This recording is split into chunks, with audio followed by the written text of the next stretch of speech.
우리는 지금 사순절을 보내고 있습니다. 지난주부터 예수님의 일상 루틴을 돌아보고 있습니다. 지난주에 첫 번째 예수님의 일상 루틴 기도였습니다. 오늘은 두 번째 시간으로 예수님의 일상 루틴 긍휼입니다. 예수님의 사역은 많은 부분 긍휼에서 출발했음을 볼 수 있습니다. 오늘 본문에서 우리 예수님은 모든 도시와 마을에 두루 다니시며 가르치시고 천국 복음을 전파하시며 모든 병과 모든 약한 것을 고치셨다고 말합니다. 그리고 이 모든 일의 시작은 예수님께서 그 무리를 보시고 불쌍히 여기셨기 때문이라고 말씀하고 있습니다. 오늘 본문 35절 같이 한번 읽어요. 시작. 예수께서 모든 도시와 마을에 두루 다니사 그들의 회당에서 가르치시며 천국 복음을 전파하시며 모든 병과 모든 약한 것을 고치시니라. 무리를 보시고 불쌍히 여기시니. 아멘. 예수님이 많은 사람에게 병도 고쳐주시고 복음을 전하시고 이제 그들을 만나신 이유가 그들이 불쌍해서라고 하는 것입니다. 불쌍히 여기다라는 말을 한자어로 표현하면 긍휼로 바꿀 수 있는데요. 긍휼의 사전적 의미는 타인의 고통이나 어려움을 불쌍히 여기고 동정하는 마음을 뜻합니다. 이는 단순히 감정적인 연민을 넘어서 그 사람의 상황을 깊이 이해하고 그를 도와주고자 하는 마음까지를 포함합니다. 또한 긍휼은 인간의 자연스러운 공감에서 비롯되며 상대방의 고통에 대한 인식과 그것을 경감하려는 의지로 나타납니다.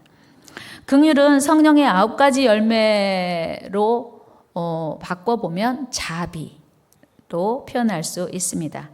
자비 역시 불쌍히 여기는 마음인데요. 필요한 것을 필요한데 제공하는 친절한 행동이 자비입니다. 영어로 자비가 mercy라고도 하고 kindness라고도 하는데요. 또 compassionate라고 표현을 합니다. 긍휼 역시 compassion이거든요. 그러니까 자비와 긍휼 같은 의미입니다.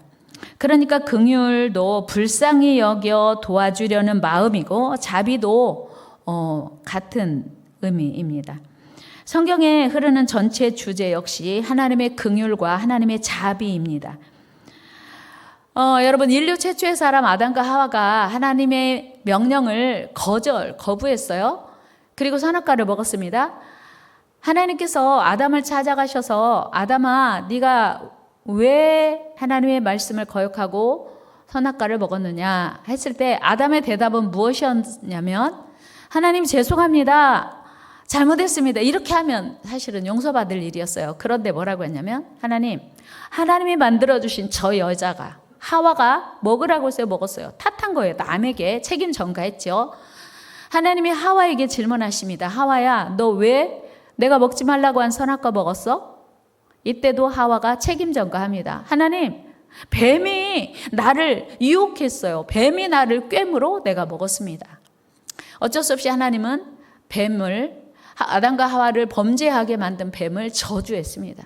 그리고 아담과 하와에게도 저주하셨어요. 종신토록 이마에 땀을 흘려야 먹고 해산의 고통, 너는 흙이니 흙으로 돌아갈 것이니라 저주하셨습니다. 그런데 그 저주, 죄의 대가를 반드시 이제 받으라고 하셨음에도 하나님의 긍휼이 나타났는데 그게 뭐냐면 아담과 하와가 선악과를 먹고 보니까 자기들이 벗었음을 알게 된 거예요.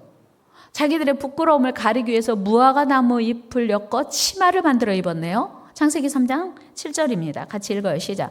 이에 그들의 눈이 밝아져 자기들이 벗은 줄을 알고 무화과 나무 잎을 엮어 치마로 삼았더라. 아멘. 여러분 무화과 나무 잎의 수명이 얼마나 될까요? 무화과 나무 잎은 한나절? 길면 한나절. 한여름 떼약빛 때는 한 2-3시간이면 말려버리지 않겠어요? 그러니까 그들의 수치를 가려줄 만한 무화과 나뭇잎이 아니었죠. 하나님은 이를 불쌍히 여기셨어요. 하나님의 긍휼이 양을 잡아 가죽옷을 지어서 그들에게 입혀주십니다. 창세기 3장 21절입니다.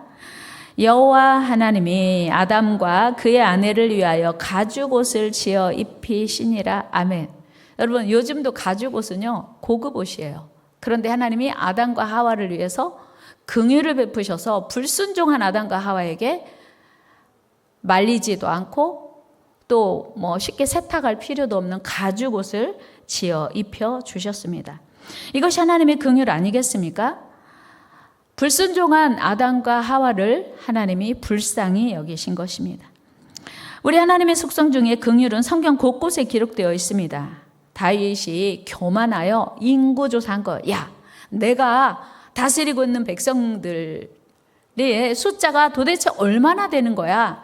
라고 하는 생각을 하면서 인구조사했어요. 하나님이 심히 진노하시면서 내가 재앙을 내리겠다 했는데 다윗의 기도가 뭐냐면 하나님은 긍휼이 많으시니 용서해 주세요. 용서해 주실 수 있죠? 하고 기도하는 거예요. 우리 사무엘하 24장 14절 말씀 보겠습니다. 시작. 다윗이 갓에게 이르되 내가 고통 중에 있도다. 청하건대 여호와께서는 긍휼이 크시니 우리가 여호와의 손에 빠지고 내가 사람의 손에 빠지지 아니하기를 원하노라 하는지라. 아멘. 다윗이 하나님께 기도할 수 있었던 유일한 근거가 뭐였냐면 하나님은 긍휼이 많다는 거예요. 그런데 똑같은 기사를 역대 이 기자는 이렇게 표현하고 있어요. 우리 역대상 21장 13절 말씀 한번 같이 읽겠습니다. 시작. 다윗이 갓에게 이르되 내가 곤경에 빠졌도다. 여호와께서는 긍휼이 심히 크시니 내가 그의 손에 빠지고 사람의 손에 빠지지 아니하기를 원하나이다 하는지라. 아멘. 다윗이 뭐라고 했어요? 여호와께서는 긍휼이 심히 크시니. 그러니까 다윗은 하나님이 얼마나 긍휼이 많으신 분인지 알았고 자기가 불순종해서 이스라엘 나라가 곤경에 빠질 상황에서도 하나님의 긍휼을 구하게 된 것입니다. 느헤미야 선지자 역시 우리 하나님은 긍휼을 베푸시는 주라고 고백합니다. 느헤미야 1장 5절입니다. 시작. 이르되 하늘의 하나님 여호와 크고 두려우신 하나님이여 주를 사랑하고 주의 계명을 지키는 자에게 언약을 지키심. 긍휼을 베푸시는 주여 간구하나이다. 아멘. 우리에게 하나님의 긍휼이 필요합니다. 그 기도를 이렇게 하는 거예요. 하나님은 긍휼이 많으십니다. 여러분 동의하십니까? 하나님은 긍휼이 많으세요. 우리 하나님은 긍휼이 크시고 긍휼을 베푸시기를 기뻐하시는 분이에요. 느헤미야 9장 19절에서도 불순종한 이스라엘 백성들을 광야에서 버리지 않으시고 40년을 한결같이 공급하시고 지키시고 보호하신 하나님을 긍휼하신 하나님으로 표현해요. 우리 같이 한번 9장 19절 읽어봐요. 시작. 주께서는 주의 크신 긍휼로 그들을 광야에 버리지 아니하시고 낮에는 구름 기둥이 그들에게서 떠나지 아니하고 길을 인도하며 밤에는 불 기둥이 그들이 갈 길을 비추게 하셨사오며. 아멘. 여러분 이스라엘 백성들이 하나님께 얼마나 많은 사랑 받았습니까? 그런데 이스라엘 백성들이 틈만 나면 하나님께 불순종하는 거예요. 거역하는 거예요. 그리고 하나님께 원망불평하는 거예요. 그럼에도 불구하고 하나님은 이스라엘 백성들을 버리지도 않으시고 포기하지도 않으시고 무려 40년간이나 한결같이 먹이시고 입히시고 공급하시고 지키시고 보호하셨다는 거예요. 이게 하나님의 긍휼이 풍성하시기 때문이라고 느헤미야 선지자가 고백하고 있는 거예요. 그렇습니다. 이스라엘 백성들은 하나님의 크신 긍휼로 출애굽할 수 있었고 가나안 입성할 수 있었습니다. 느헤미야 9장 31절 노래 한번 같이 읽어볼까요? 시작. 주의 크신 긍휼로 그들을 아주 멸하지 아니하시며 버리지도 아니하셨사오니 주는 은혜로우시고 불쌍히 여기시는 하나님이심이니이다. 아멘. 그렇습니다, 여러분.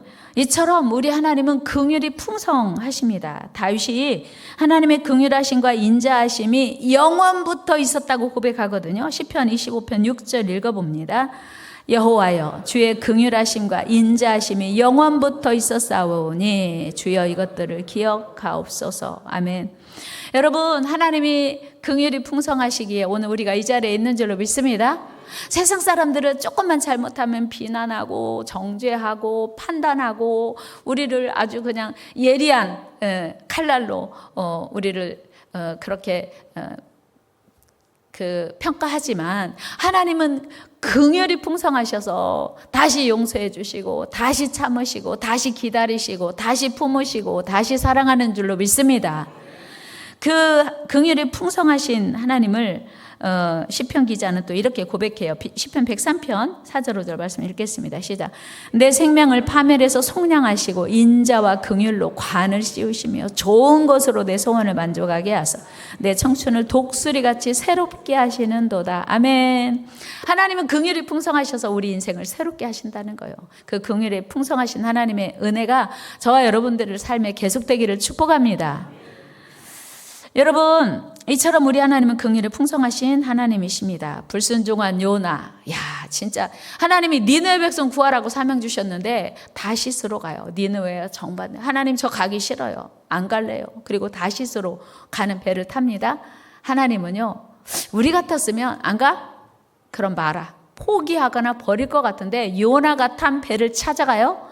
그리고 그 배가 지나가는 그 바다 한가운데 풍랑을 내리십니다. 선원들은 어찌할 바를 모르고 풍랑을 잠재우기 위해서 애를 쓰죠. 그러나 풍랑은 점점 더 거세지고 모두가 죽을 위기에 처합니다. 그 배에 탄 사람들이 도대체 이 풍랑이 누구로 인하여서인지 우리 제비 뽑자. 그래서 제비 뽑았어요. 결과는 요나를 향하게 되었습니다. 요나는 자신이 하나님의 뜻을 거스렸기 때문에 이 모든 풍랑이 나에게 임했다. 같이 합니다. 이 모든 풍랑은 나 때문입니다. 다 같이 해보면 요나입니다. 이 모든 풍랑이 나 때문입니다. 요나가 고백했어요. 풍랑이 잦아들지 않으니까 어쩔 수 없이 어떻게 하면 좋을까 했더니 요나가 말하기를 나를 바다에 던지시면 됩니다. 근데 사실 쉽지 않잖아요. 어떻게 해서 한 사람을 바다에 던져요. 그런데 너 때문에 우리 다 죽겠다 싶으니까 어쩔 수 없이 던졌어요.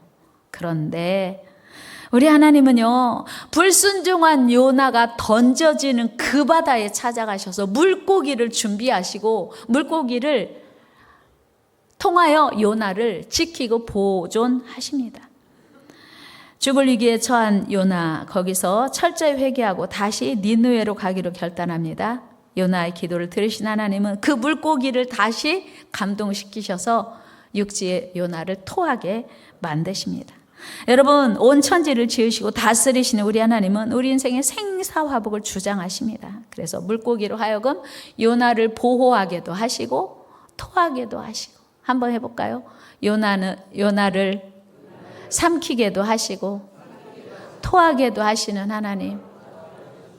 요나가 죽을 수밖에 없었는데 안 버리고 보호하시고 지키신 거예요. 이게 하나님의 긍휼입니다. 또 주님의 긍휼은요, 니느웨를 향하는데요. 요나가 이제 그 니느웨를 향하여 가서 하나님과 약속한 대로 이제 복음을 전합니다. 근데 사실은요, 요나가 성의 없이 전해요. 단 하루만 복음을 전해요. 요나서 3장 4절 말씀 같이 읽어요. 시작. 요나가 그 성읍에 들어가서 하루 동안 다니며 외쳐 이르되 40일이 지나면 니느웨가 무너지리라 하였더니, 요나는요, 니느웨 성이 구원받는 게 싫어요. 왜요?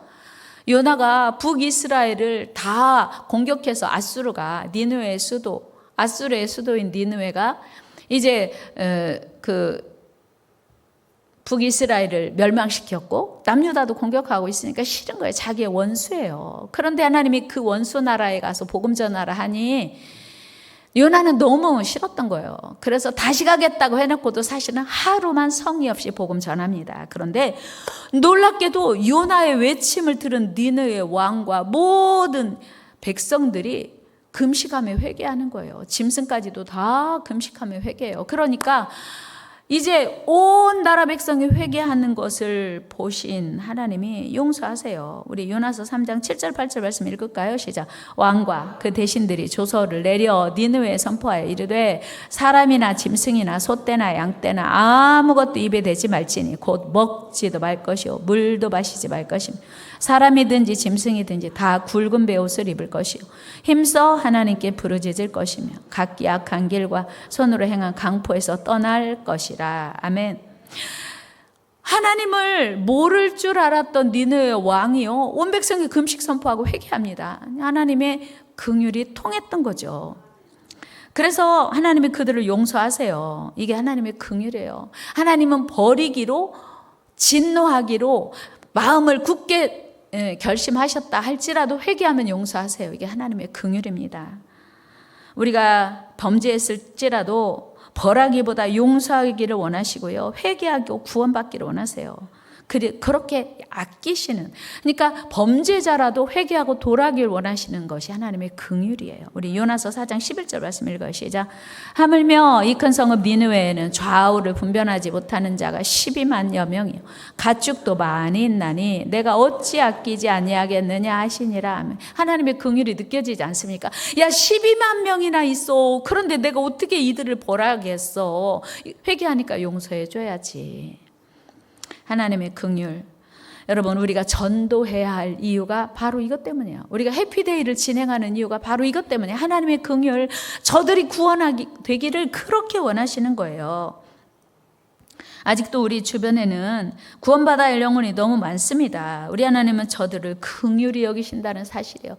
내 말을 지긋지긋하게 안 듣고 고집 부리는 그 영혼을 하나님이 사랑하시는 거예요. 왜요? 하나님은 저들을 불쌍히 여기시고 긍휼히 여기시기 때문이에요.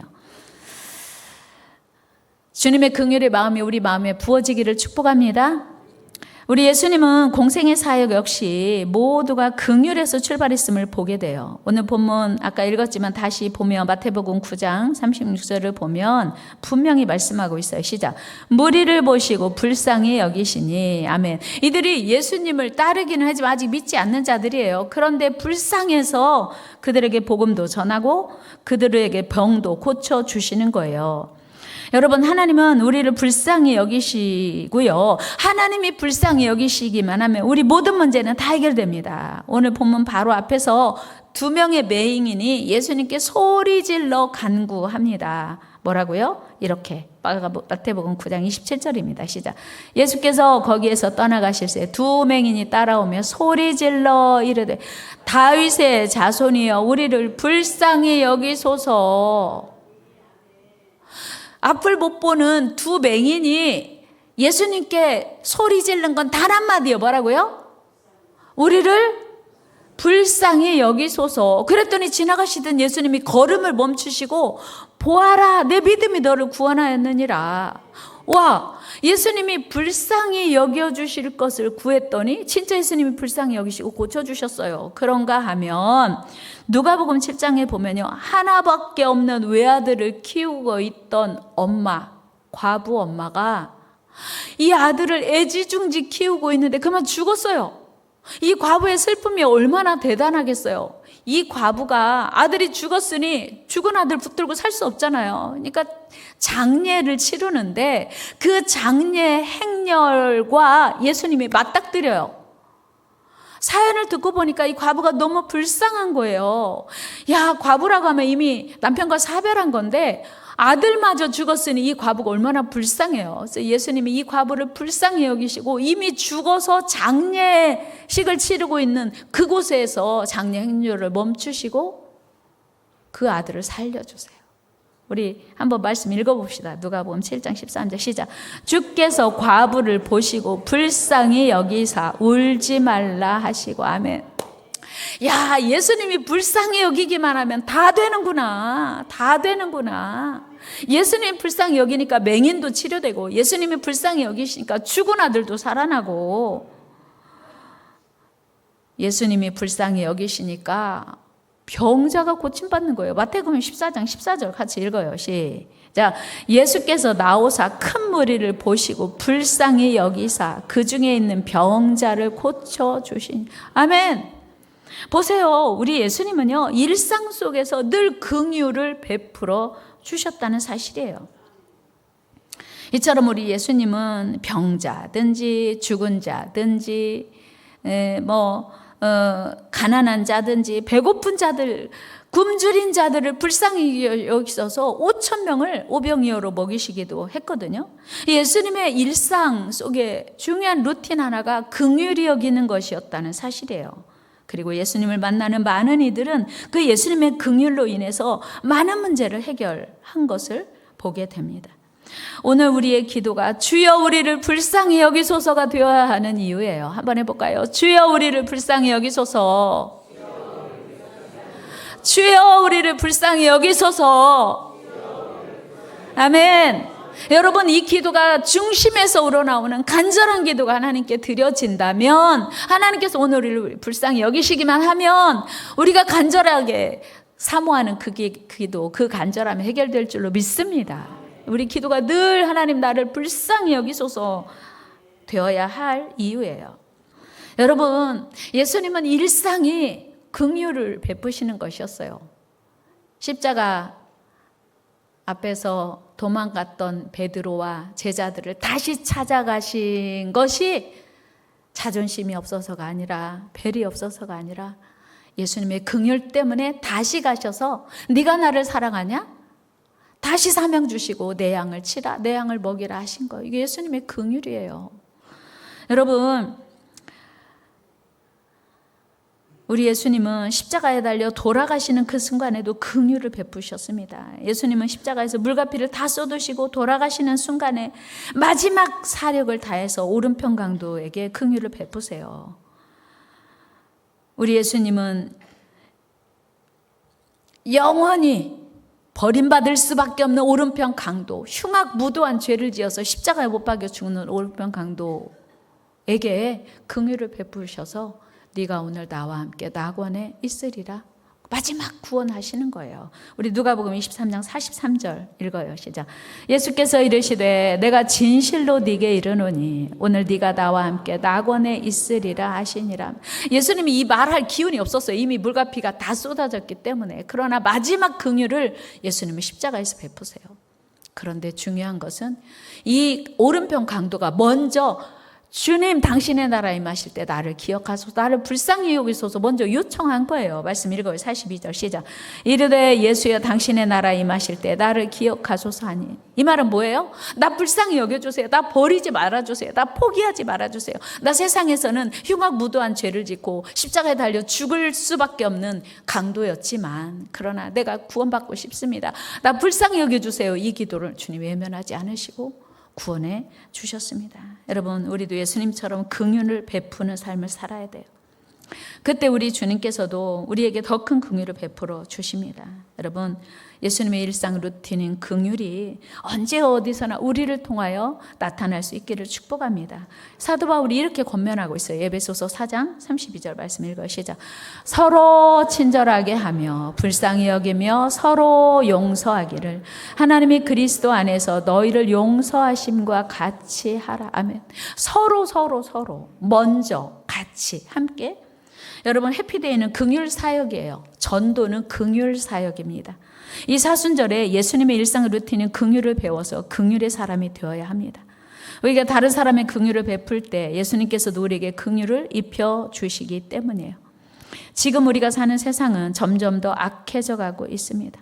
서로를 용서하고 불쌍히 여기기보다는 서로 비난하고 물고 뜯고 정죄하고, 그리고 상대방을 저주하는 그런 악한 세상에 우리가 살고 있습니다. 그 어느 곳에서도 예수님의 긍휼을 찾아보기 힘든 그런 모습들입니다. 그러나 이러한 때라도 하나님의 자녀된 우리라도 하나님의 성품인 긍휼, 예수님의 일상 루틴인 긍휼을 배워서 영혼들을 불쌍히 여기고 사랑하고 섬겨야 합니다. 그리고 십자가로 이루신 그 구원의 길을 열어가야 합니다. 여러분은 나와 남에게 다른 기준을 적용하는 거 긍휼이 아니에요. 우리 내로남불이라는 이야기 쉽게 하지만 생각해보면 이것은 예수님의 긍휼과 거리가 멉니다. 그런데 우리 안에 다 그런 속성이 있어요. 나는 괜찮고 너는 그러면 안 된다는, 이게 하나님 앞에 불순종이요, 사실은 이율배반적인 모습이죠. 우리 모두 예수님의 일상이셨던 긍휼의 풍성한 그 넉넉한 성도 되시기를 바랍니다. 예수님의 긍휼이 온 세상에 편만이 이루어지는 그날까지 주님의 긍휼을 이루어가는 저와 여러분 되기를 주의 이름으로 축원합니다.